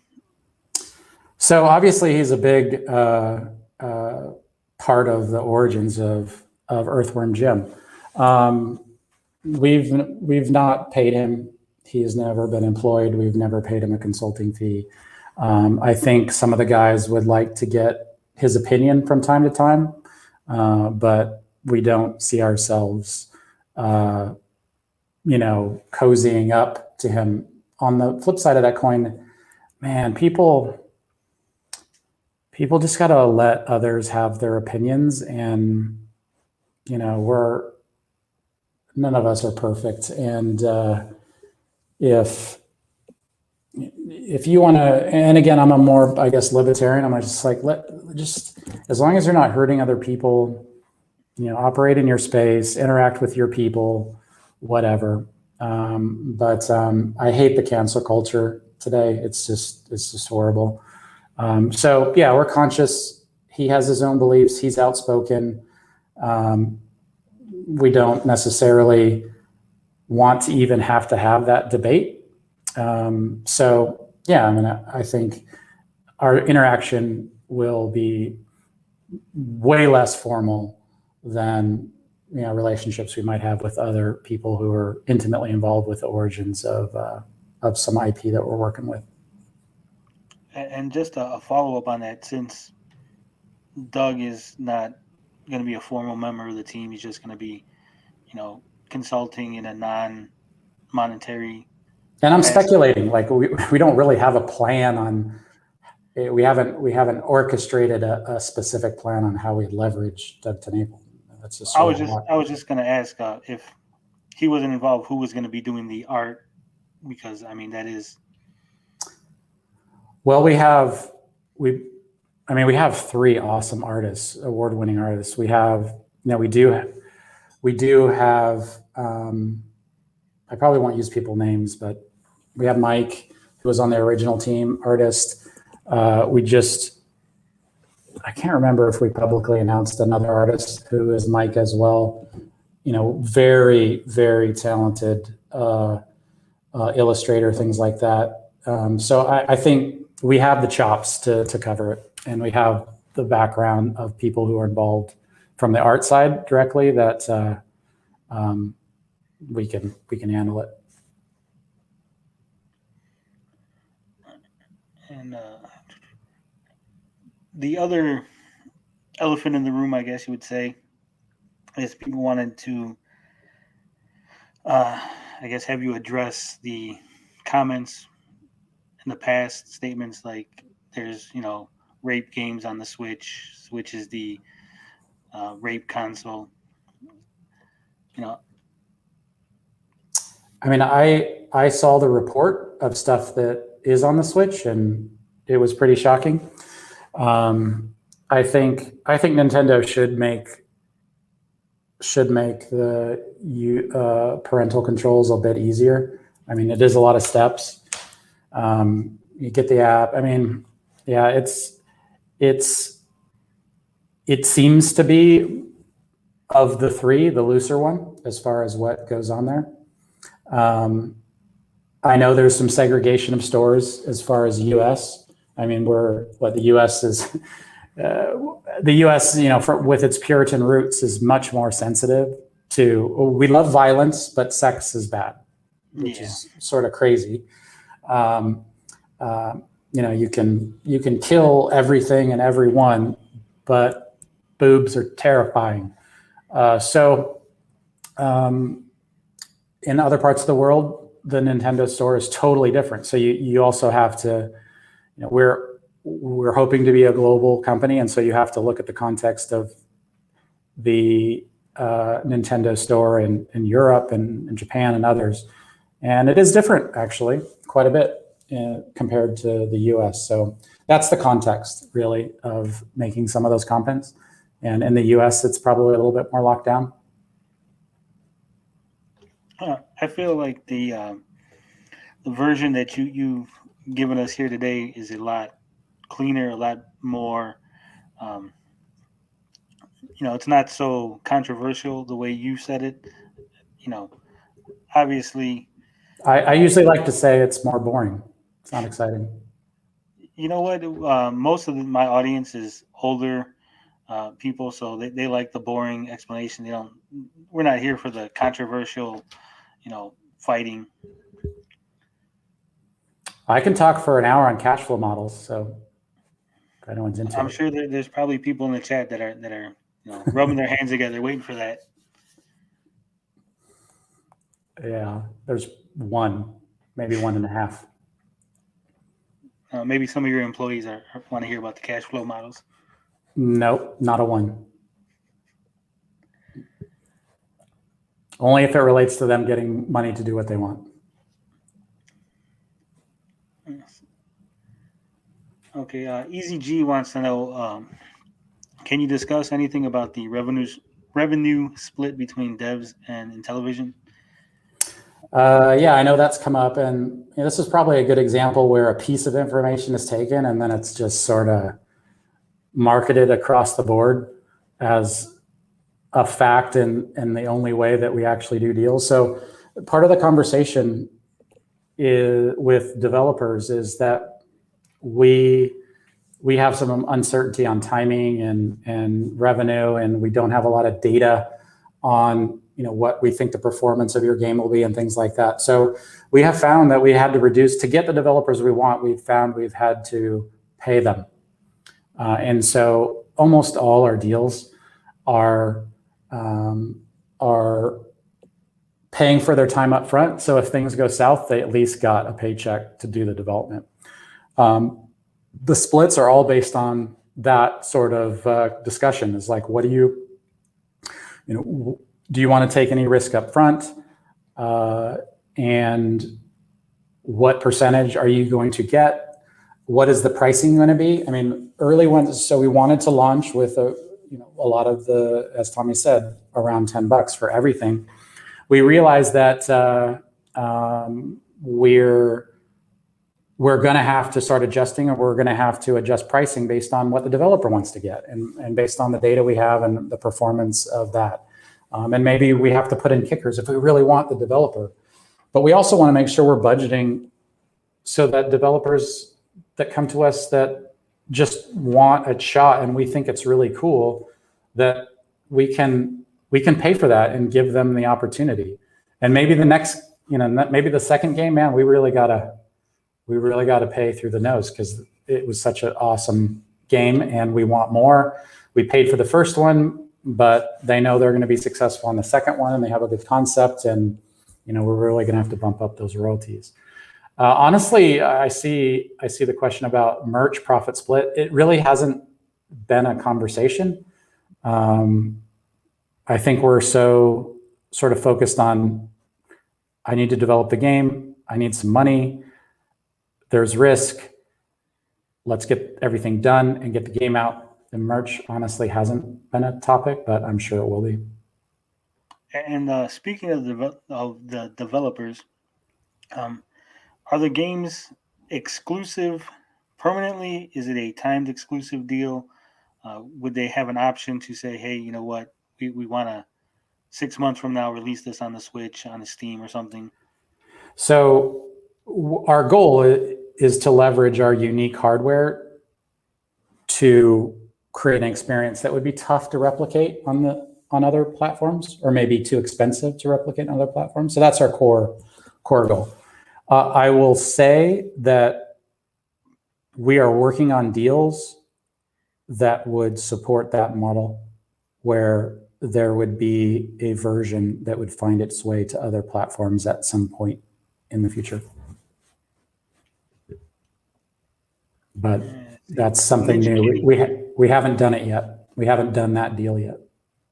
Ninja Kitty wants to know why haven't they shown clear videos of the motion controls working? Are they still in development? So on some of the videos, there is obviously editing, cuts, you know.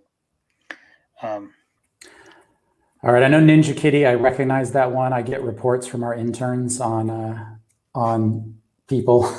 Well, I should say usernames because I don't know who these people are. But Ninja Kitty's been pretty brutal. Thank you, Ninja Kitty. So this is my peace offering. I'll give you some information here on motion controls. We've sort of thrown out the whole first version of the motion controls because we didn't feel like it achieved our goals. We have some really talented young guys here that had a concept that we felt was better, and they are now layering in a whole brand new motion control system. And so that delayed. So we've been trying to improve the old model, but it can only get so good, and they had to replace it. So fairly soon you'll start seeing the new engine that's driving Cornhole, because we want that one to be great. It's got to be great, and we're not going to put it out unless it's great. And motion controls is an art, man.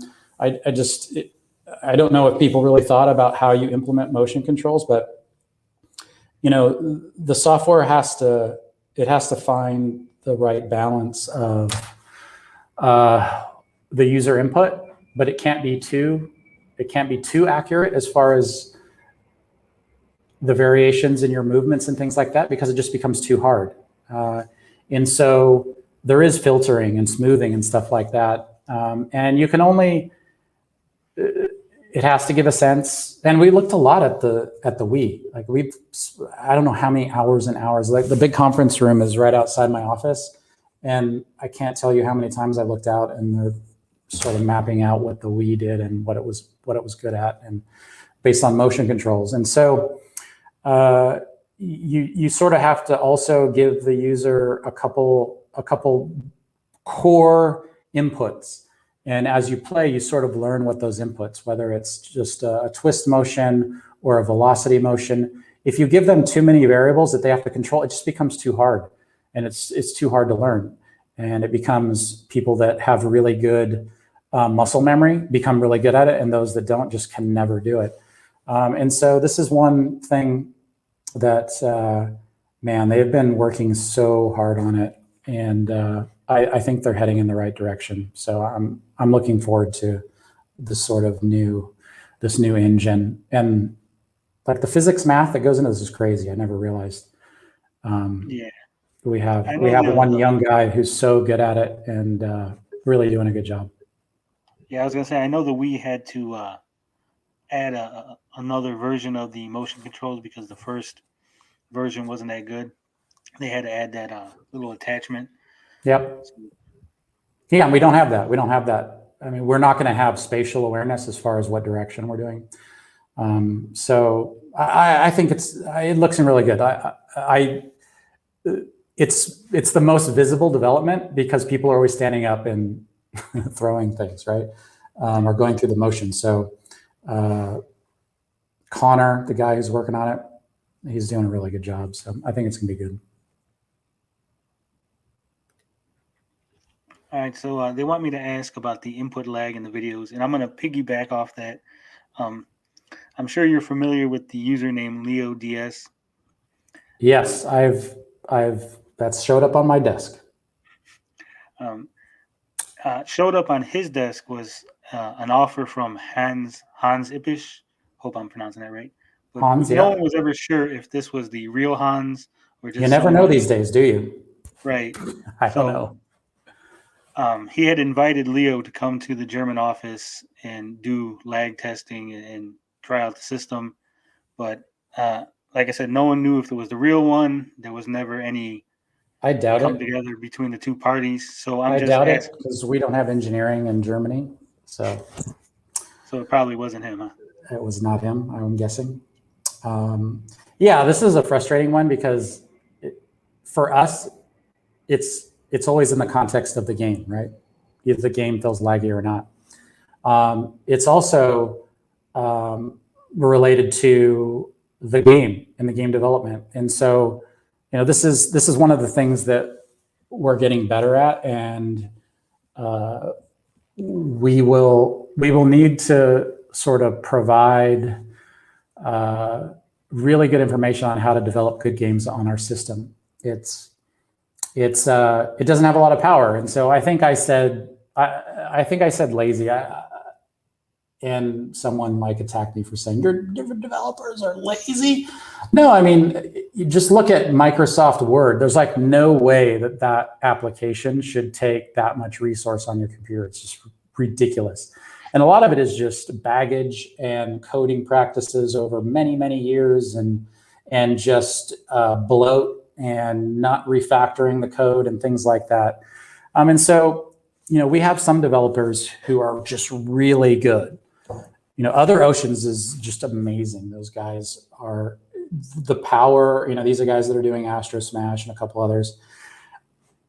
Like the performance they're getting is unbelievable. We're like, holy cow! Like, why can't everyone get that level of performance? And so we're interviewing them, and we're like, how are you doing this? And those are the types of experiences or observations that we need to make. We need to understand that. And John has been, trying. John, again, heads up our game platform development. We have 3 platform groups. We have hardware engineering headed by Mike. We have John heading up the game platform engineering. And then we have enterprise engineering, which Larry heads up, which is sort of all the back end and the store and all that type of stuff. And John has been really trying to be the person who facilitates the exchange of good practices as we get more experience with good developers developing on our platform and developing best practices and people, understanding what not to do. There's definitely things that you do that you just can't do on our platform, and it's going to create lag and things like that. And so that's been a constant just pain in our arse to make sure, based on all the things going on, what version of the OS and the firmware we have, what version of the game, what they have done at that moment in time, and if they've done something that's just really bogging on the system because we just don't have enough power to overcome it.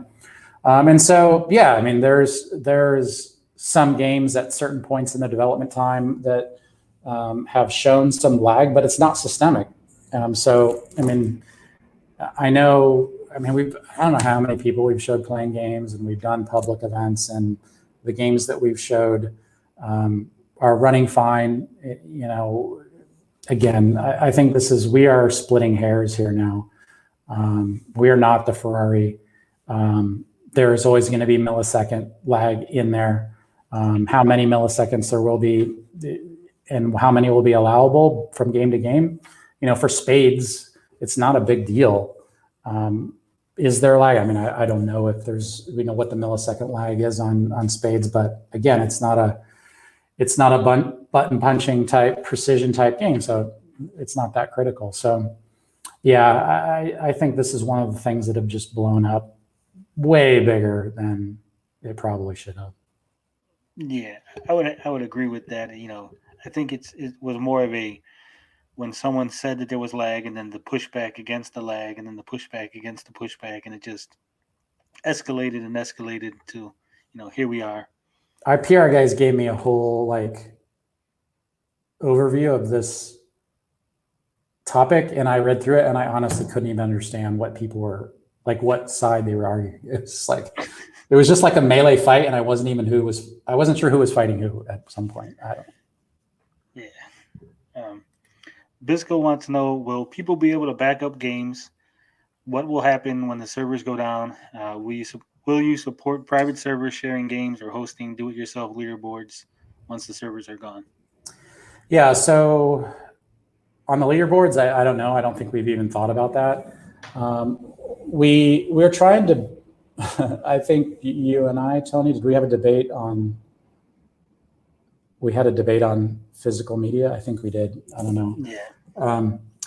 We're trying to support the idea of having more control over your games, and so you will be able to have your games on SD cards, and we feel strongly about that, and we're going to expose ourselves to some mechanisms of fraud in a sense that if you disconnect from the internet, you download everything, you disconnect. There may be some scenarios where you can sort of game the system. It's going to be very painful for you to do it, and if you want to reconnect your system, it's going to be very difficult. But we're going to give you control of being able to download all your games, control them in removable media, and ultimately be able to play without being connected to the internet. Yeah, and just to piggyback off that, the physical media needs the internet for the initial launch application. Say that. I'm sorry. What was that? The physical media, Yep. when you first buy it, you're going to have the internet in order to use it. Yeah, because again, and I think this is the debate we had was right. The code is not on the physical media, so it is a download function for sure. We're using the RFID. So what we're providing is a collector package and a key. So that's the reality. And so the discussion was, is there a better term we should be using other than physical media? In the general family space, it's not as defined. In the retro space, obviously, physical media has some loaded definitions. So we got to figure that out. Yeah, I think it was more people were just worried, like I said, in 20 years, you walk into a pawn shop, you pick up an Amico, a couple of physical media games, take it home, and then you're not able to use it because the servers aren't online. Yeah, all the games will be coded to the console. So once they're all together, you'll be able to use it forever, disconnected. Let's see. I love this. This is the conspiracy theory type questions that I just love. Is Doug being paid via a third party? Is a better question. Like that's like the politics. Right now they're busting Fauci's chops in the government because we're paying, the Wuhan lab through a third party and stuff like that. No, dude, we are not paying Doug through a third party. It's crazy. And there was a question here about something that I wanted. I can't find it. Hold on. You guys in the chat, you got to slow down. I'm not a professional at this yet. Yeah, and that was a question I just noticed because I haven't even clicked the new comment. So that was like from, I don't know how long ago. It just caught my eye.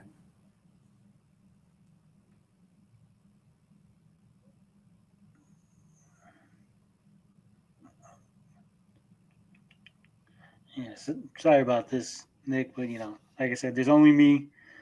And no, fair enough. Lavos wants to know what supercar do you prefer? I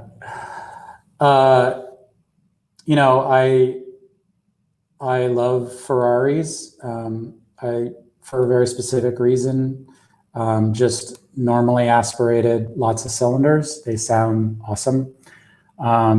And so on my desk here, I have the closest I can get to a Ferrari F40. It's one of the rawest, just crazy cars that probably would kill people if you tried to drive it hard. But I just like the raw. I raced for quite a few years cars, and I just love raw, just stuff that's really hard to handle. It's just a beast, handful. All right. Someone asked about the soft launch. I know you briefly covered it, but if you want to go back over. Yeah, we're gonna sequence our launch based on a rolling inventory, and so we're gonna announce that in a couple weeks.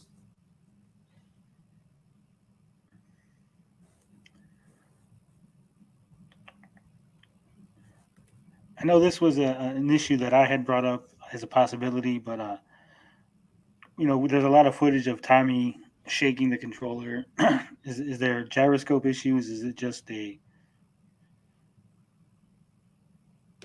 like I said, I know phones have a problem. Sometimes my phone will flip when I'm playing a game on it. We had a bug for a while in one of the axis. I don't know what in the gyroscope. That got fixed at some point, so I don't know if that's part of it, but I know that was one issue at some point in time. But as far as just hearing the testing, all the hardware is testing out and behaving correctly. Strider K. Jin wants to know, has the online leaderboards been finalized or is it still a work in progress? So that's one of the things that we've been, again, we're stretched thin. We have, right around 60 people. And leaderboards at launch, is one of those things where maybe it's not there at launch. Maybe it is. It's something that would fall lower on the prioritization at launch. So we'll see. And just to piggyback off that, the leaderboards, what sort of information is going to be up there? Is it going to be your full name? Is it going to be like Nick Richards from California? Because I know parents would be worried about, their kids' names being on leaderboards and identifiable as to where they're located. Yeah, I know our security guy. So he's Bill. He's actually one of the old guard who started in Intellivision in 1981. He sort of looks at a lot of the security stuff and what is it, the COPA standards? What is it, COPPO or something like that, for underage and things like that. I know they're working through it. Honestly, I don't know where that sits. John probably would know maybe a little better on what the implementation is, but Canadian Gamer F4 or F40 over Porsche 959. Man, that's a tough one. The 959.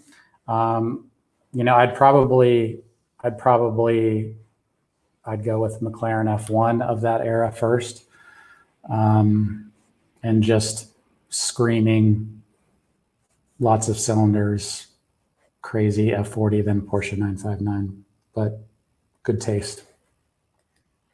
Lord Rakin wants to know, when can we expect to see more in-depth gameplay? So yeah, I've heard the debates and the demands, and so the marketing team now is going to start publishing like specific gameplay footage, like on a regular basis. So you're going to start seeing that. Lord Rakin, thank you. I'm an operations finance guy, so I'm usually not the entertaining person, so I don't really do this type of stuff very often. But thank you. All right, John Alvarado says, I guess he was answering a question from EasyG, but he says, yes, you are currently designed. You can take two controllers to separate places and share games at two different places at the same time. So just piggybacking off that, if you have more controllers than two, would you be able to take them to more than two places, or is two the... Yeah, no, that's the restriction, is that there's a period of time that it just locks it up. And so you can't go beyond two, from what I understand, at least what I heard from the engineering guys talking about it. And a question that I had brought up previously, I know that Tommy was saying something about getting a free game on your birthday. Is that going to be locked? Because I know the prices are now shifting from $10 to possible $12, $15 games. Is it going to be locked to certain games as freebies for your birthday? Yeah, I've sort of been the fly in the ointment on that one. Like I've sort of said no a lot of times on that.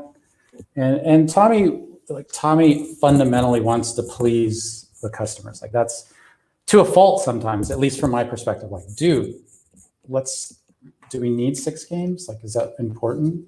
Can we have 5 games on the 4 games, maybe? Because I got to make the numbers work. But yeah, I don't know. I mean, that's in marketing right now, and Tommy battles more for, I think, the customer sometimes than the balance sheet or the P&L. But yeah, I think that's still up in the air. I don't think it's been decided. Pontiac Fiero, sweet. 84 through 88. Easy G wants to know what is the max digital games will cost. So have you guys discussed like a limit, like a hard, never going to go over a certain amount? I don't think, because like where it gets tough is certain IP. Like if we really want an IP and we need to make the numbers work, it could go up. Like it gets really expensive for us. And I guess we need to make the call on what that is. But I sort of felt like the sweet spot was $14.99 and the upper limit was maybe $19.99. But I don't think we could really set a hard number that no, we're never going to go past it, and then say, oh, we need to do this deal with Disney. It's going to be freaking awesome, but we can't do it at $19.99 because they're just wanting too much, and we can't make the numbers work. Mr. Beefy wants to know if you're using the Jay-Z Intellivision emulator for when you bring back the legacy games. Yeah, that's way beyond my level of understanding. So I don't know, John can answer that or something. I don't know. So we might have to get John on the channel sometime so he can answer some of these technical questions. Yeah, I don't know. Sorry.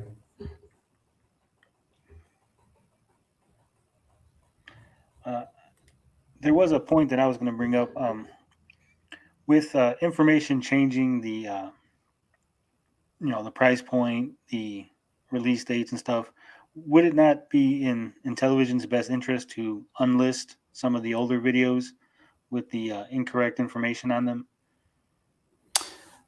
I mean, I guess that's a question for the marketing folks, and maybe we put notes in there. I mean, I always feel like we need as much sort of just presence on our digital footprint as possible. But maybe I think a couple of marketing guys, maybe we need to add some comments in there or change it to just clarify. You can trim your YouTube videos now and add blur to certain parts of it. So I mean, maybe go in there and say blur off the price because the price is different, or blur off the release date. Yeah, I mean, that's a good question. I'll make sure to get some feedback from our marketing guys. Koenigsegg, yes, they have some amazing engineering. Pretty cool.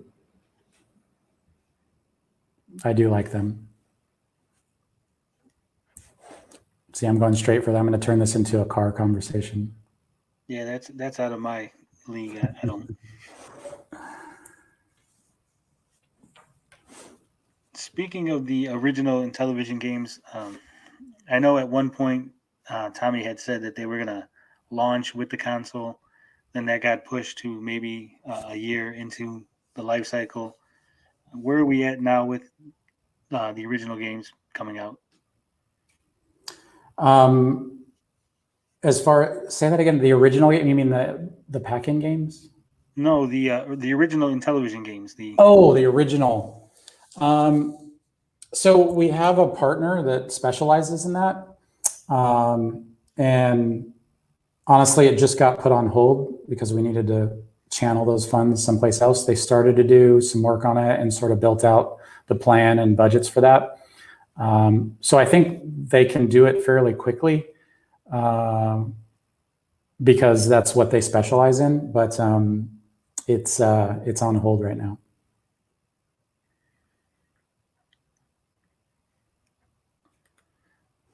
Twilight Studios. He asking what's going on with the trademark dispute with Amiga. We had spoken about this earlier. I don't know if you want to. Yeah, so we have our trademark. It's registered, filed, registered. I'm pretty sure we have all the filing as far as moving to R registered, but no issues. So yeah, the issue there is that there is a dispute for the Amiga. Both of them want to make their side better, or put their side in a better position. They want us to give them a letter that says that we agree with you, but we can't. So they have to figure out who owns Amiga, and then we will provide a letter that says we won't sue you, the rightful owner of Amiga, because there is some similarity there. So that's where it is. All right, Easy G wants to know how many games are complete as of today, and I guess by complete we're going to say that all the levels, all the assets, they've been tested, optimized. You could put them on the shelves; they'd be ready to go. Yeah, I think. Yeah, and I was talking with Sam today, who's head of our QA. We seem to be getting all games very close, and I think it's probably in the 10 or teens of games that are sort of entering their final stage. We have been changed. Like, again, we're just trying to make them as best as possible. So, and there's always, what, we just want to make this last change and things like that. So I guess that's the benefit of the delay, right? In going from however long ago, 2020 until now, is that they're always trying to make it better. It is a bit of a trap. It's like at some point it is good enough. That's a horrible term, but